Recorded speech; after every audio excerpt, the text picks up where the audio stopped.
목사님이라는 분이 계셨는데 이 목사님이 췌장암에 걸렸을 때의 이야기입니다. 치료받는 중에서 이 목사님의 고백은 뭐였느냐? 하나님이 내게 가장 가까이 계신 시간은 내가 가장 약한 시간이었다, 이렇게 고백을 합니다. 살아온 인생을 되돌아보니까 언제 하나님이 나와 가장 가까이 계셨었나 돌이켜보니 내가 가장 약할 때라는 거예요. 2021년 한 인터뷰에서 이렇게 말했습니다. 나는 침대에서 일어나지 못하는 날들이 있다. 그러나 하나님은 그 자리에서 나를 업어서 일으키신다. 내 힘으로 걷는 것이 아니라 하나님이 나를 들고 가신다는 거예요. 그 어려움의 때를 하나님이 나를 업고 가시는 시간으로 그렇게 규정을 하고 고백을 했습니다. 하나님은 우리를 안고 업고 가시는 하나님이세요. 우리를 언제 안으셨느냐? 오늘 3절 말씀에 보면 야곱의 집이여 이스라엘 집에 남은 모든 자여 내게 들을지어다. 배에서 태어남으로 내게 안겼고 태에서 태어남으로 내게 업힌 너희여 그러셨어요. 하나님이 언제 안으셨다고 그랬습니까? 말씀해 보니까 언제 안으셨대요? 언제 어디에서 태어났을 때? 배에서 태어남으로 안으셨대요. 그런데 비슷한 말이 또 있죠? 태에서 태어남으로부터. 두 가지가 나오죠? 배에서 태어났을 때 뭐 했다고요? 안으셨어요. 태에서 태어났을 때 업으셨어요. 자, 그럼 이게 어떻게 다를까요? 배에서 태어나는 건 뭐고, 배에서 태어난 건 뭐고, 태에서 태어난 건, 태에서 낳은 거는 뭘까요? 말이 비슷비슷하죠? 나옵니까? 그 화면에?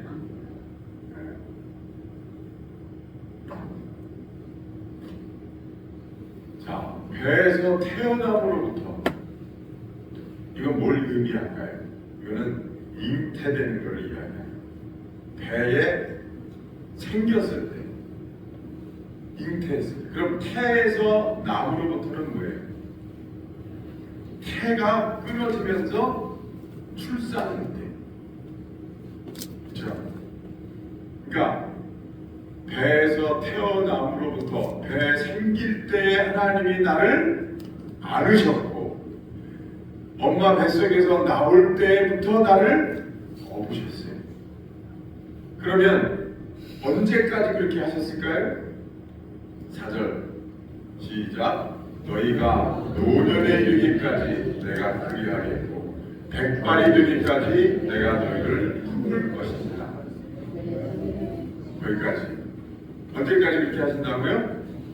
노년에 이르기까지, 백발이 될 때까지 어떻게 하신다고 했어요? 안고 품으신다. 너무나 참 위로가 되고 참 따뜻한 말씀이고 소망이 되는 말씀. 우리가 엄마 뱃속에 생길 그때부터 하나님은 우리를 안으셨어요. 그리고 엄마 뱃속에서 나올 때부터 우리를 업으셨어요. 우리가 엄마 뱃속에서 나오면 걸어요, 못 걸어요? 못 걸어요. 근데 그때부터 하나님이 업으셔서 우리와 함께 동행하시는 거예요. 그렇게 하기를 언제까지 하느냐? 늙어 죽을 때까지 하는 거예요. 백발이 돼서 늙을 때까지, 노년이 들고 백발이 되고 하나님 앞에 가는 날까지 우리를 안으셨다가 업으셨다가 우리를 안고 업으시고 그렇게 동행해서 하나님이 우리를 동행하신다고 약속하신 줄로 믿습니다. 근데 왜 그렇게 합니까? 이유가 뭡니까? 왜 그렇게 하시는 거예요, 하나님이? 내가 거기 뒤에 나오잖아요. 너희를 품을 것이라. 내가 지었은즉 내가 업을 것이요 내가 품고 구하여 내리라. 하나님이 우리를 그렇게 안고 업으시고 평생을 동행하시는 이유가 뭐냐? 내가 지었으니. 다른 이유가 없어요. 내가 낳았으니 너는 내 새끼야. 그게 유일한 이유예요. 한번 따라해보세요. 너는 내 것이야. 한 번 더. 너는 내 것이야. 한 번 더. 나는 하나님의 것이야. 그게 이유예요. 그게 유일한 이유예요. 하나님이 나를 모태에 존재하기 시작할 때부터 안으시고 나를 엄마 뱃속에서 나올 때 업으시고 평생을 함께 하신 이유가 뭐냐? 내가 뭘 잘해서가 아니에요. 만들다 보니까 엄마 뱃속에 딱 조성이 됐는데 보니까 아유 이놈 걸작이네. 네? 짓다 보니까 아유 이놈 걸작이네. 그래서 하나님이 평생을 은혜를 베푸시고 함께 하시는 게 아니라는 거예요. 우리는 존재 자체가 하나님 앞에 사랑받을 만한 존재라서 그런 게 아니에요. 여러분, 엄마가 자식을 낳을 때 뭘 알고 낳습니까? 코는 어떻게 만들고 눈은 어떻게 만들고 귀는 어떻게 만들어서 낳아야지 뿅 이러고 낳아요? 그런 사람은 없어요. 뭣도 모르고 낳는 거지. 그리고 안 그리고. 네? 근데 뭣도 모르고 낳아보면 이쁜 놈도 있고 미운 놈도 있고 별난 놈도 있고 그런 거예요. 자기 의지로 되는 게 아니에요. 그런데 열을 낳기도 하고 12를 낳기도 하는데 낳아보니까 이뻐 잘생겼어. 아유 이러면 참 사랑할 만하다. 그래서 안아도 주고 업어도 주고 이렇게 키우고 못생긴 놈은 아이고 이놈은 참 틀려먹었네. 잘못 낳았네. 그래서 그러면 내팽개쳐 줍니까? 그래요? 그런 부모가 있어요? 아무도 없어요. 자식은 다 똑같고 오히려 미운 놈, 잘못된 놈, 시원찮은 놈이 더 애정이 되고 그래서 더 안아주게 되고 더 업어주게 되는 게 부모의 마음인 거예요.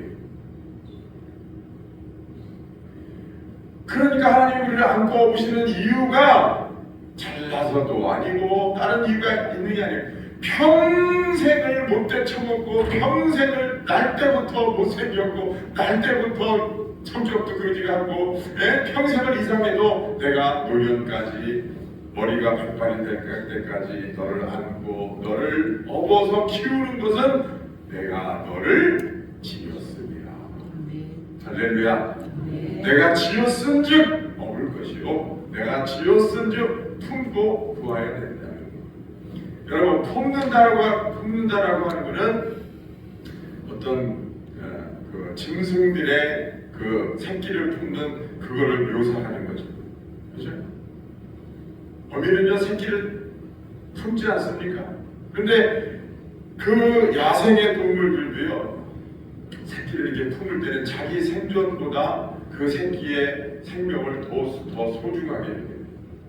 그래서 곰을 보면 어미곰은 새끼가 위험에 처한다 그러면 자기 목숨을 내놓고서 그 새끼를 지키려고 싸워요. 그렇죠? 곰이 우리가 왜 흔히 아이고 참 곰같이 생겼는데 그러잖아요. 근데 곰이요 굉장히 싸나더라고요. 무섭더라고요. 곰이 요새는 그 민간에 출몰을 해가지고 사람들을 해치는 경우도 더러더러 있는데 곰이 화가 나니까요. 맹수들도 겁이 나가지고서 그냥 도망가더라고요. 근데 곰이 언제 그렇게 화가 나느냐? 자기 새끼를 위협하거나 자기 새끼가 어려움을 당하면요 그렇게 하는 거예요. 곰이 자기 새끼를 품듯이 하나님이 우리를 품으신다는 거예요. 사자도요 암사자 새끼가 있을 때 여러분 그 새끼들이 이제 먹이를 먹으면 주위에서 암사자는 배가 고파도 새끼들 먼저 이렇게 먹이고 사냥에 실패하면 자기는 며칠을 굶어도 그 얻는 족족 갖다가 새끼들 먼저 먹이고 자기는 굶어 죽는 게 사자예요. 독수리는요 새끼에게 먹이를 뜯어 먹여주고 바람이 강한 날에는 자신의 몸을 날개를 펴서 바람을 막아서 새끼를 품습니다. 천적이 오면 자신의 날개를 희생해서라도 새끼 위에 덮는다는 거예요. 여러분 이 야생에 살아가는 이 짐승들, 새끼를 품는 이 짐승들의 그 품는 공통점이 뭐냐? 약하면 약할수록 어미는 더 강해지고 더 깊이 보호하고 더 많이 희생한다는 거예요. 너무나 하나님의 사랑하고 닮았어요. 내가 너희를 안고 내가 너희를 업고 평생을 가는데 내가 낳았은즉 너희를 업고 품겠다는 거예요. 너희를 낳았으니까 내가 너희를 품겠다는 거예요. 하나님이 우리를 지으셨고 우리를 만드셨기 때문에 하나님이 우리를 영원히 품으시는 하나님이신 줄로 믿습니다. 여러분들도 다 이렇게 자식들 키울 때 안아보셨죠? 네? 예, 안는 거하고 없는 거는 약간 좀 차이가 있는 것 같아요. 언제 안습니까? 아이들 이렇게 언제 안아줘요? 네? 이게 안는 거는 그런 것 같아요. 이게 사랑을 표현할 때 그런 것 같아요. 저는요, 누가 저를 이렇게 안는 거를 별로 좋아하지 않는 성격이에요. 그랬던 것 같아요. 한 40대까지는 그랬던 것 같아요. 제가 보니까 좀 고양이 빠은 것 같아요. 제가 개도 이렇게 노는 거 보고 고양이도 노는 거 보니까 개는요 안아주고 그냥 얼씨구나 좋다고 그냥 주인 품에 동성동성 고양이 새끼는요 그렇게 먹을 거 주고 이뻐해줘도요 안는 거를 그렇게 싫어해요. 조금만 이렇게 안고 있으려고 해도 막 핥히고 도망가고 그러더라고요. 그래서 저는 왜 그런지 모르겠는데 저는 약간 강아지과보다는 고양이과인 것 같아요. 누가 저를 안는 거를 별로 어렸을 때도 저희 그 어머니 아버지가 저희가 막내니까 저를 많이 이뻐하셨던 기억이 나요. 근데 저는 저를 이뻐하는 것이 제가 너무 싫었어요. 그래서 제가 저희 집도 이제 막내 딸이 있는데 같이 이렇게 밥 먹으면 이제 제 엄마하고 나하고 이쁘다 이제 막 이렇게 해요. 그럼 걔는 아주 기색하세요. 그런 걸 싫어해요. 그래서 내가 그럴 때마다 이건 나도 옛날에 저랬는데 우리 집에 생긴 것도 나하고 비슷한데 성격도 나하고 비슷하고 그러면서 이렇게 묻는데 왜 그렇게 됐는지는 모르겠지만 어쨌든 저는 이렇게 누가 안는 걸 별로 안 좋아했거든요. 그런데 어느 날 제가 이제 은혜 받고 이제 기도하다가 그런 생각이 들더라고요. 어렸을 때 아마 1살, 2살 때쯤이었던 것 같아요. 기억이 나는 게 아니라 그 어머님의 품 안에 스멜, 냄새, 느낌 그런 거를 느껴봤어요. 커서. 근데 그게 너무 편안하고 너무 좋은 거예요. 그래서 그때부터 안는 거를 좋아했던 것 같아요. 그래가지고 제가 이제 거기 서서 반가운 교인들 이렇게 보면 이렇게 안아주기도 하고 또 저희 집에서도 이제 저희 아이들 컸지만 안아주고 집사람도 가끔 안아주고 이렇게 하거든요. 그전에는 이렇게 안는 거라고 안는 게 좋은 줄을 몰랐어요. 근데 그 안는 느낌을 제가 좋게 받으니까 안아주게 되더라고요. 안아주고 싶더라고요. 그래서 제가 이제 잠이 안 오고 막 이렇게 머릿속이 복잡하고 이러면 저는 항상 어떤 생각을 하고 자냐면 눈을 다리에 딱 누워서 눈을 감고 하나님 품에 안겼다. 나는 지금 하나님 품에 누웠다. 다 필요 없다. 모든 근심, 걱정, 두려움, 모든 불안은 그 하나님 품 안에서는요 아무 쓸데기가 없는 거예요. 여러분 태풍이 불고 바람이 불고 세상 없어도요 어린아이가 엄마 품에 딱 안기면 그걸로 끝이에요. 그 엄마는 그 아이를 보호하기 위해서 여러분 어떤 위협 속에서도 그 아이를 품고 들어가는 게 그게 부모의 마음이죠. 그러니까 전능하신 하나님 품에 안기면 끝난 거 아니에요? 뭐 더 고민하고 뭐 할 게 뭐가 있어요? 그 생각하면 그냥 편안하게 이렇게 잠이 들어요. 여러분 혹시 불면증 때문에 고민하시는 분들이 있으면 일단 저녁에 뭘 잡수지 마세요. 일단 이 사람이 이 위에 음식이 들어있으면 위가 운동을 하면서 잠을 깨운대요. 그리고 마음적으로는요 하나님이 나를 지금 안으셨다. 내가 지금 하나님 품에 안겼다. 그렇게 생각하시고 나머지 걱정은 다 하나님께 맡기세요. 국민들 걱정되는 거 하나님 알아서, 하나님 알아서. 그리고서 그냥 자면요, 하나님이 그걸 다 받으시고 밤새 일하셔서 하나님이 다 해결해 놓으시는 거예요. 여러분 걱정하지 마시고 하나님 품에 그렇게 안기시기를 주의 이름으로 축원합니다. 내가 너희가 배에서 잉태되었을 때 너희를 안았고, 너희가 그 어머니 뱃속에서 나올 때에 내가 너희를 품에 안아서 노년까지 백발에 이르기까지 내가 너희를 안고 업고 하다가 하나님이 결국에는 우리를 품에 안으시고 어려움 가운데서 구하신다. 구한다고 하는 것은 사망의 음침한 골짜기에서 하나님이 우리를 건져주시듯이 우리를 모든 죄와 허물 가운데서 우리를 구원하시고 우리에게 영원한 선물을 주시는 그런 좋으신 하나님이신 줄로 믿습니다. 여러분, 하나님의 사랑은 이 짐승들에 비유해보면 새끼가 약하면 약할수록 어미는 더 깊이 품고 더 강하게 보호합니다. 하나님의 사랑은 우리가 약할수록 더 품으시는 사랑이세요. 이사야서 46장 4절을 말씀해 보니까 내가 너희를 품고 업을 것이니라 그러셨어요. 여러분, 우리의 약함은 하나님의 더 깊은 사랑의 시작점이 됩니다. 하나님은 자기 사랑을, 우리를 사랑하실 때 자기의 희생을 그리고 자기의 헌신을 두려워하지 않는 거예요.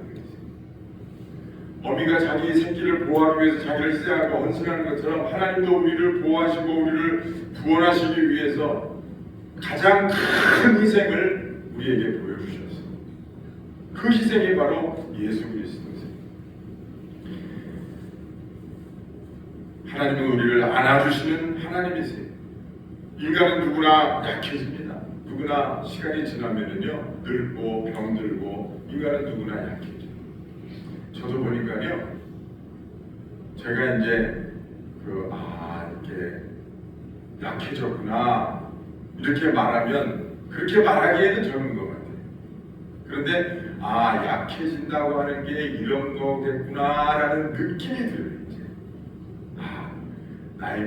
나이 먹어서 약해진다고 하는 게 이런 거구나. 이래서 늙으면 서럽다고 하는구나.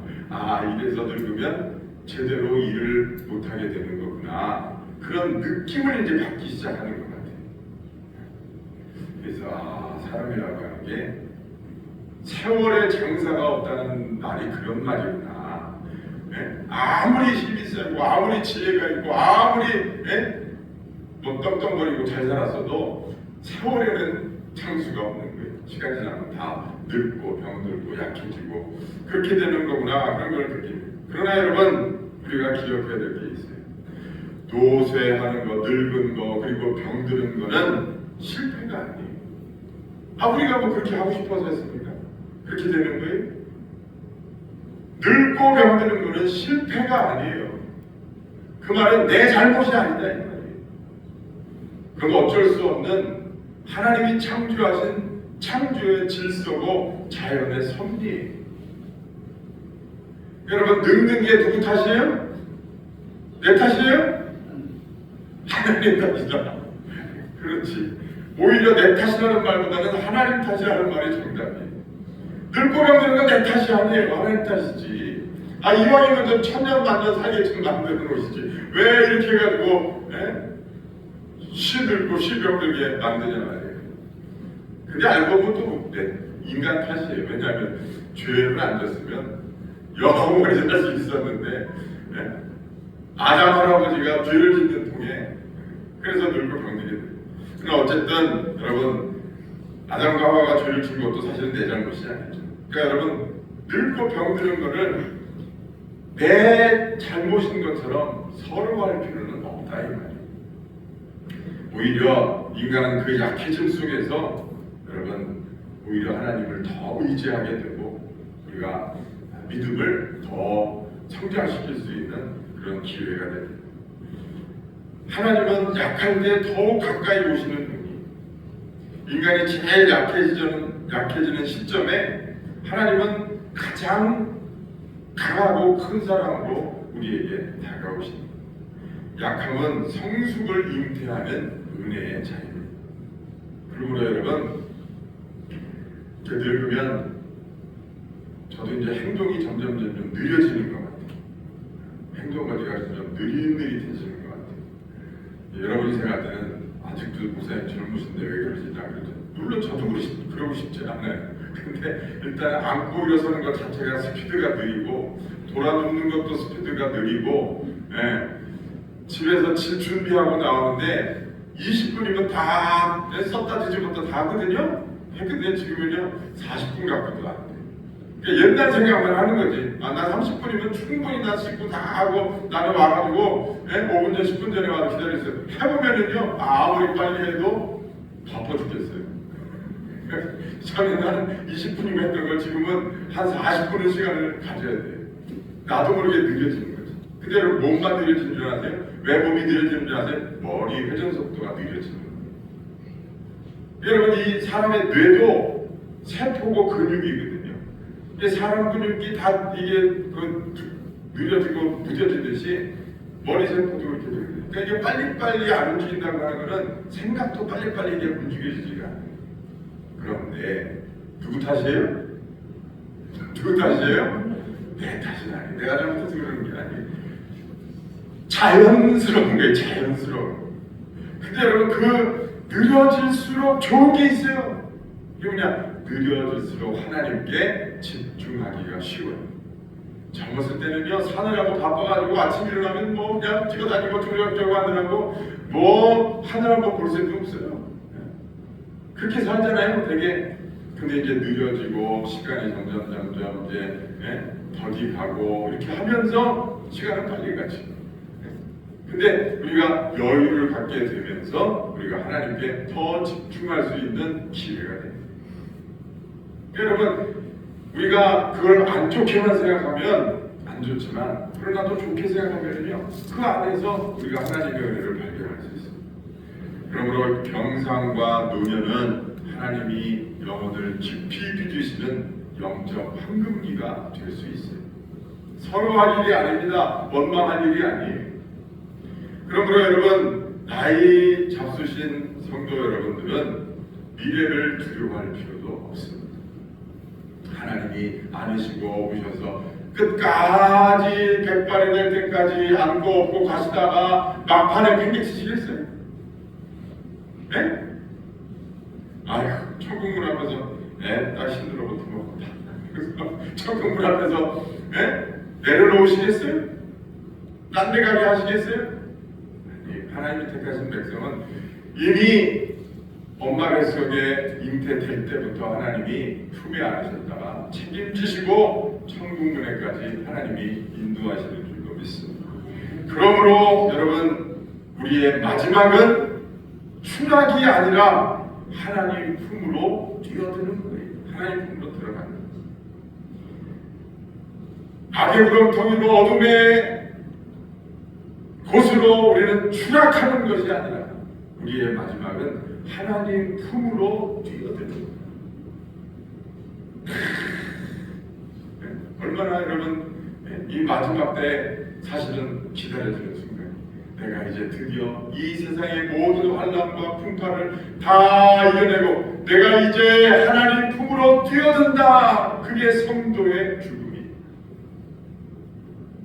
그냥 어디 뚝 떨어져가지고 어둠으로 뚝 떨어지는 추락이 아니라 우리는 하나님 품으로 떨어지는, 이 소망을 가지고 여러분 평생을 하나님의 은혜 가운데 사시기를 주의 이름으로 축원합니다. 나의 갈 길 다가도록 예수 인도하시니 그의 사랑 어찌 큰지 말로 달 수 없도다. 성령 감화 받은 영혼 하늘나라 할 때까지 하나님이 지키시고 인도하시는 줄로 믿습니다. 베토벤이요, 음악의 천재잖아요. 그런데 이 베토벤이 말년에 가서 이제 몸이 쇠약해지고 워낙 신경을 많이 쓰고 굉장히 예민한 사람이었어요. 그렇게 좀 속된 말로 성격이 좀 지랄 맞았어요. 근데 여러분, 성격이 좀 지랄 맞아야 천재가 되지, 다 여러분 똑같으면 절대 천재가 될 수 없더라고요. 대개 여러분 그림 그리는 사람도 천재가 있고 글 쓰는 사람도 천재가 있고 음악가들도 천재가 있는데 다 천재들은요 성격이 뭐 한다고요? 지랄 문제예요.